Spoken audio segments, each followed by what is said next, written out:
नमस्कार, मेरा नाम सुसन्ना एक्का है और आज के इस वीडियो में मैं आपको बताने के लिए जा रही हूँ वो शैतान कभी भी नहीं चाहता कि आपको पता चले। इस वीडियो में मैं 2 गलतियां बताऊंगी और अगर ये 2 गलतियां आप अपने जीवन में कर रहे हैं तो आपको ऐसा करना बंद करना पड़ेगा, वरना आपको बहुत ही ज़्यादा पछताना पड़ सकता है।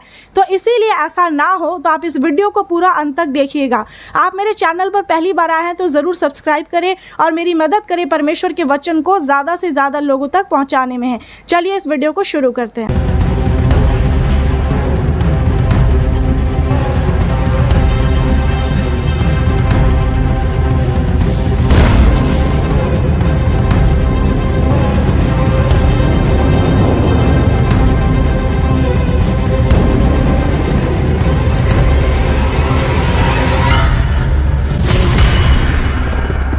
सबसे पहले मैं आपको बताना चाहती हूँ कि अगर आप यहोवा परमेश्वर के नाम पर विश्वास करते हैं तो आपको आगे बढ़ते रहना है। आप सोचते हैं कि मैं कोशिश तो करता हूँ लेकिन बढ़ नहीं पा रहा हूँ, आखिर मेरे जीवन में ऐसी कौन सी रुकावट है जिसके वजह से जो मैं करना चाहता हूँ वो मैं नहीं कर पाता और जो मैं नहीं करना चाहता वो मैं करता हूँ। तो अगर आप ये बात को जानना चाहते हैं, इसका उपाय जानना चाहते हैं, तो आप बाइबल में निकालिए निर्गमन 17 अध्याय। इसमें लिखा है, जब परमेश्वर ने इजराइलियों को मिस्र देश से बाहर निकाला और मूसा के द्वारा परमेश्वर ने इस काम को किया, और जब परमेश्वर ने मूसा के द्वारा इस बड़े काम को किया जो मिस्र में इजराइलियों को इतना सताया जाता था, लेकिन परमेश्वर ने उन्हें बचाया, उस गुलामी से आज़ाद किया, उस कैद से बाहर निकाला। लेकिन भी क्या हुआ, जब वो जंगल में चले गए वहां पर लोगों को पानी पीने के लिए नहीं मिल रहा था, इसलिए वो बोलने लगे कि अब हमें पानी कहाँ से मिलेगा। वो विवाद करने के लिए लग गए। इसलिए लिखा है कि इसलिए वे मूसा से वाद विवाद करके कहने लगे, हमें पीने का पानी दे। वो मूसा को बोलने लगे, परमेश्वर की परीक्षा करने लगे कि अब तो परमेश्वर ने हमें यहाँ पर जंगल में तो ले आए, लेकिन पीने का पानी कहाँ से मिलेगा। कई बार ऐसा ही आपके जीवन में भी होता है। सब कुछ जब सही चल रहा होता है, लेकिन जब रुकावटें आती है और बहुत सारी कठिनाइयाँ परेशानियाँ आती है, तब आपको लगता है कि अब परमेश्वर मेरी प्रार्थना क्यों नहीं सुन रहे, वो मेरी मदद क्यों नहीं कर रहे हैं। लेकिन आप कहीं ना कहीं परमेश्वर पर दोष लगाते हैं, आप कहीं ना कहीं कुड़कुड़ाने लग जाते हैं कि जो मैं पहले काम कर रहा था वो ही अच्छा था। और यही काम इजरायली लोग भी करने लगे। जब उन्हें पानी पीने के लिए नहीं मिला तो वो क्या बोल रहे थे मूसा से, तब वे यह कहकर मूसा पर बुड़बुड़ाने लगे, तू हमें बाल बच्चों और पशुओं समेत प्यासा मार डालने के लिए मिस्र से क्यों ले आया है।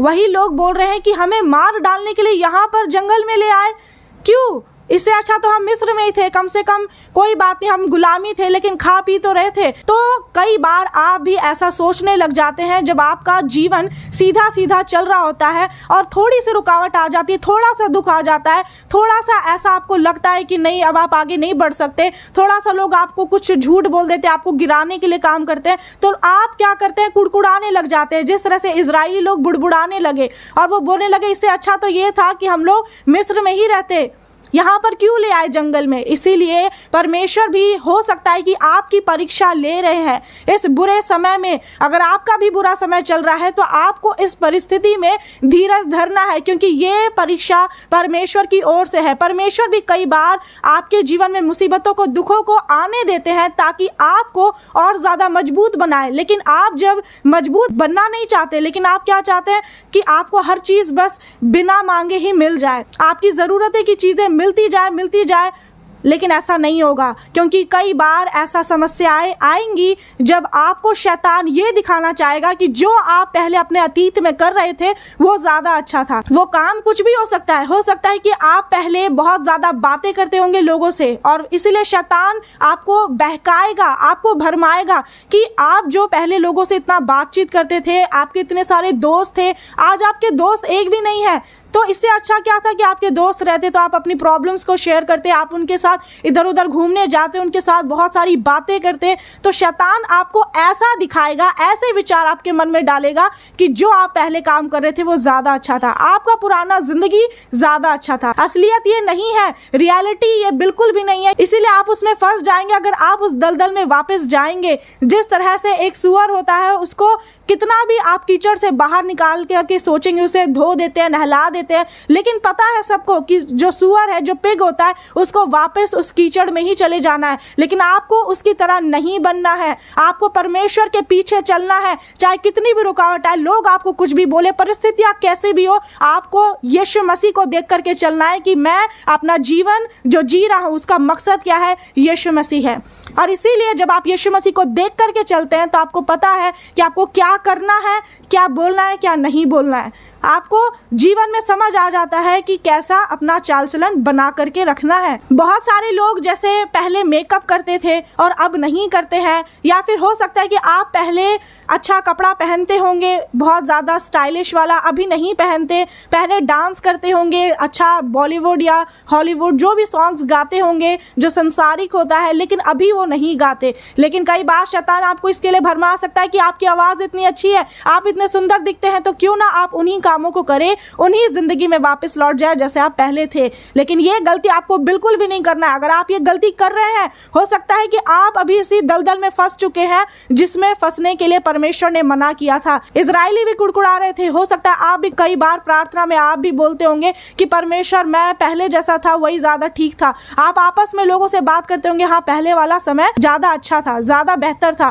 पर ऐसा नहीं है। ये सच्चाई नहीं है, ये शैतान की एक चाल है, ये शैतान की एक योजना है ताकि आप आगे ना बढ़ सके, ताकि आप उन कामों को ना करें जो परमेश्वर ने आपके लिए रखा है। क्योंकि परमेश्वर की जो प्लानिंग है आपके लिए वो पहले से ही परमेश्वर को पता है। लेकिन आप क्या करते हैं, आप अपनी इच्छा के अनुसार जब आप चलते हैं, अपने शरीर को देख करके चलते हैं, अपने मन की बात को सुन करके चलते हैं, तो आप गड्ढे में फंसेंगे ही।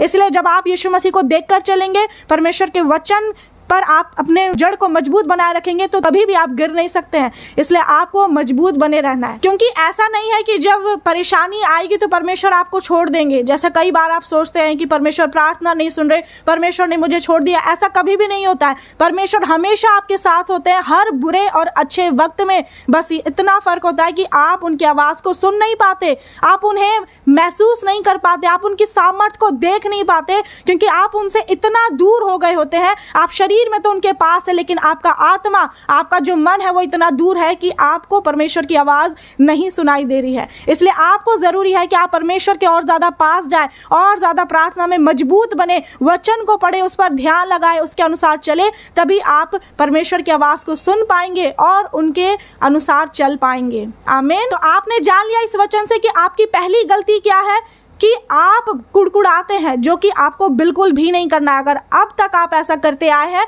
तो ऐसा करना बंद करें, क्योंकि परमेश्वर कुम्हार है और हम और आप क्या है, मिट्टी है। हम लोग परमेश्वर की मिट्टी है, वो हमें जैसा बनाना चाहे वो हमें बना सकते हैं। हमारा कोई अधिकार नहीं कि हम अपने सृजनहार परमेश्वर को दोष लगाएं। अब मैं आपको बताना चाहती हूँ कि वो दूसरी गलती कौन सी है जो आपको बिल्कुल भी नहीं करना है, उसे करने से बचना है। उसके लिए आप निकालिए उत्पत्ति 19 अध्याय। अपना प्राण लेकर भाग जा, पीछे की ओर ना ताकना। ये वचन किस बात की गई है यहाँ पर? जब पुराने नियम में लूत और उनकी पत्नी और उनके परिवार के साथ परमेश्वर ने कहा कि बाहर निकल जाना, क्योंकि जो सदोम और अमोरा देश है, ये जो जगह है, उसे परमेश्वर नष्ट करने को थे, वो भी आग बरसा करके। तो परमेश्वर अपने लोग को बचा लेते हैं, भले ही जो बाकी लोग हैं उनको उनके कामों की सजा मिली, क्योंकि परमेश्वर तो न्याय करता परमेश्वर है। जो आज आप काम कर रहे हैं उसका प्रतिफल आपको 100% मिलेगा। स्वर्ग में तो न्याय होगा ही, साथ ही इस धरती में भी न्याय होता है। तो इसलिए मैं आपको बताना चाहती हूँ कि लूत के समय में क्या हुआ कि परमेश्वर ने कहा कि भाग जाओ वहां से और पीछे मुड़कर मत देखना, लेकिन यही गलती लूत की पत्नी ने कर दिया। आगे पढ़ेंगे क्या लिखा है। लूत की पत्नी ने जो उसके पीछे थी, दृष्टि फेर के पीछे की ओर देखा और वह नमक का खंबा बन गई। आपने जान लिया कि यहाँ पर क्या हुआ। परमेश्वर ने लूत और उनके पूरे परिवार से कहा था कि मैं तुम्हें बचाऊंगा और इस नगर को नष्ट करने पर हूँ, लेकिन लूत की पत्नी सोची कि नहीं, मैं थोड़ा पीछे देख लेती हूँ कि परमेश्वर इस जगह को कैसे नष्ट कर रहे हैं आग से। या फिर लूत की पत्नी ने सोचा कि मेरा सोना गहना, मेरा घर है, बहुत सारी चीजों को सोच करके लूत की पत्नी को जो मना किया गया था, परमेश्वर ने जो मना किया था पीछे मुड़ने के लिए, वो पीछे मुड़ गई। और जैसे ही वो पीछे मुड़ी, क्या हुआ कि लूत की पत्नी नमक का खंबा बन गई। वो एक ही जगह स्थिर हो गई, रुक गई, बिल्कुल स्टिल हो गई। इसका मतलब वो हिल डुल नहीं सकती थी और आज भी वो है, वो नमक का खंबा। अब आप सोच सकते हैं कि जो आज्ञा अगर परमेश्वर ने आपको दे दिया है कि हत्या नहीं करना, व्यभिचार नहीं करना, झूठ नहीं बोलना, तो आपको बिल्कुल नहीं करना है। आपको ये नहीं सोचना है कि नहीं मैं अच्छे के लिए इस काम को किया, मैंने अच्छे के लिए उसका मर्डर किया, मैंने अच्छे के लिए इस झूठ को बोला है। परमेश्वर ये नहीं देखेंगे। परमेश्वर आपके मन की बातों को तो भले ही जानते हैं, लेकिन वो न्यायकर्ता परमेश्वर है। और लूत की पत्नी की तरह अगर आप पीछे मुड़ते हैं तो आपको पता है कि आप भी नमक का खंबा बन सकते हैं। अब यहाँ पर पीछे मुड़ने का अर्थ क्या है कि आपको अपने अतीत की तरफ मुड़ करके नहीं देखना है, जैसे मैंने अभी बताया। और इसलिए दूसरी गलती आपकी यही है कि आप पीछे मुड़ करके देखते हैं। अगर आप लूत की पत्नी की तरह पीछे मुड़ करके देखेंगे अपने अतीत की तरफ, तो आप भी नमक का खंबा बन जाएंगे। इसीलिए आप विश्वास में मजबूत नहीं बन पा रहे, आपका कोई काम सफल नहीं हो रहा, आप बढ़ नहीं पा रहे, क्योंकि आप क्या सोच रहे हैं कि जैसे मैं पहले झूठ बोलता था, आज वैसे आप झूठ बोलना शुरू कर दिए क्योंकि आपको यही काम अच्छा लग रहा है।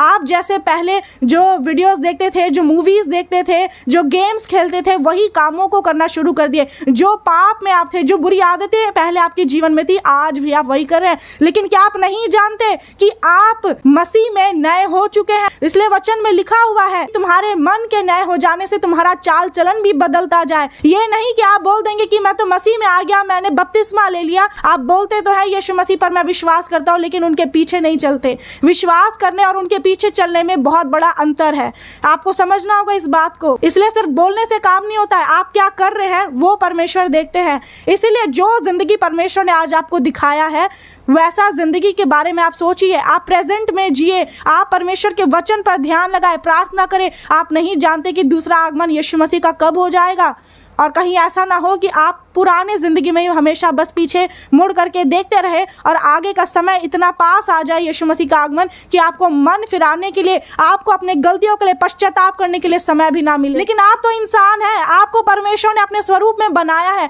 आपको परमेश्वर ने बुद्धि दी है, परमेश्वर ने सब कुछ आपको दिया है जितनी आपको जरूरत है इस दुनिया में रहने के लिए। लेकिन भी आप उल्टा काम करते हैं। आप दलदल पर चल सकते हैं? नहीं चल सकते। आप एक ही पैर रखेंगे दलदल में तो आप कीचड़ में पैर रखेंगे तो आप नीचे धंसते चले जाएंगे, आपका पैर जमीन में बिल्कुल घुस जाएगा, निकलना मुश्किल हो जाएगा जब तक कि परमेश्वर आपको ना निकाले। इसलिए मैं आपको बताना चाहती हूँ कि आप परमेश्वर की दया अगर आपके ऊपर है तो उसे भी आपको व्यर्थ में नहीं लेना है। आपको सच्चा पश्चाताप करना है और अपना पुराना जीवन बिल्कुल छोड़ देना है। आप पौलुस को देखिए, जो यीशु मसीह के चेले थे। पौलुस ने मसीह में रहकर कितना दुख उठाया। क्या ऐसे ही उन्होंने दुख उठा लिया? नहीं, पौलुस भी एक समय में शाऊल थे। शाऊल वही जो कि इस्राएलियों को सताते थे, लेकिन भी परमेश्वर ने जब शाऊल को बदला, जब परमेश्वर यहोवा का आत्मा शाऊल के ऊपर बल से उतरा, वो बदल गए, वो नबूवत करने लगे, उनका चाल चलन बदल गया, उनका हृदय परिवर्तित हुआ। इसका मतलब क्या है? किसी का धर्म नहीं बदलता, जीवन बदलता है, मन बदलता है। परमेश्वर इस तरह से अद्भुत रीति से काम करते हैं। तो परमेश्वर ने शाऊल को चुना, तभी तो वो पौलुस बने, और इसीलिए फिर उन्होंने कितना दुख उठाया मसीह में रहकर। अगर पौलुस भी ये सोचते कि मैंने तो पहले इजराइलियों को इतना सताया था, तो अब मैं परमेश्वर का काम करने के लायक नहीं, मैं प्रचार करने के लायक नहीं, मैं उनकी आराधना, उनसे प्रार्थना करने के लायक नहीं, तो वो भी पीछे मुड़ करके देखता। लेकिन पौलुस ने कभी पीछे मुड़कर नहीं देखा। पौलुस आगे बढ़ते गया क्योंकि उसे पता था कि यीशु मसीह ने उन्हें चुना है। आमीन। इसीलिए आपको अपनी बुलाहट को समझना है। आप अपना समय क्यों बर्बाद करें इस चीज को सोचने में कि वो क्या बोल रहा है, वो कैसे पहन रहा है, ओढ़ रहा है, वो कहाँ जा रहा है। आप दूसरों को देखना छोड़ दीजिए, अपने में ध्यान दीजिए कि आपको क्या करना है। तब जाकर के अगर दूसरे लोग भी गड्ढे में फंसे तो आप उन्हें उससे बाहर निकाल सकते हैं, लेकिन पहले खुद आपको गड्ढे से बाहर निकलना पड़ेगा। आप तभी दूसरों के लिए आशीष का कारण बन सकते हैं। और परमेश्वर का ये वचन आप लोगों तक पहुंचा है तो परमेश्वर की एक योजना है आपके लिए। वो आपको बचाना वो आपसे प्रेम रखते हैं, इसलिए आपको उनके लिए जीना है, आपको यीशु मसीह के पीछे चलना है। आमीन। और इसलिए मैं लास्ट में एक बात बताना चाहती हूँ कि आप जितना पास्ट की तरफ जाएंगे, अपने अतीत की तरफ जाएंगे, आप पाप से उतना ही प्रेम रखेंगे, क्योंकि आपको वो जीवन ज्यादा अच्छा लगेगा। और इससे क्या होगा, जितना आप अतीत की तरफ जाएंगे तो आप घाटे में रहेंगे, आप कभी भी प्रॉफिट में नहीं रहेंगे। लेकिन जब आप अपने प्रेजेंट में जीते हैं और कल की भी चिंता नहीं करते, जो आप प्रेजेंट में कर रहे हैं उसका सोचते हैं और बस अपना जो प्रार्थना प्रार्थना करना, आराधना, जो परमेश्वर ने काम दिया है वही सारे धर्म के कामों को खराई से, ईमानदारी से करते हैं तो आप बढ़ पाते हैं, आपका फ्यूचर बेस्ट होता है, क्योंकि जो परमेश्वर की प्लानिंग है आपके जीवन में वो पूरी होती है सही समय पर, सही रीति से, यीशु मसीह नाज़री के नाम में। आमीन। आपकी क्या गलतियां हैं आपको पता चल गया, लेकिन अब मैं चाहती हूँ कि आप मुझे कमेंट करके नीचे लिखें और बताएं कि आप अपने अतीत में है या वर्तमान में, आप अभी भी पास्ट में है या प्रेजेंट में है। मुझे कमेंट ज़रूर करिएगा और इस वीडियो को शेयर करना नहीं भूलिए। अगर आप चाहते हैं कि आप भी दूसरों के आशीष का कारण बने तो इस वीडियो को, परमेश्वर के इस वचन को पूरी दुनिया में फैला दीजिए। God bless you all. परमेश्वर आप सभी को आशीष दे। नमस्कार।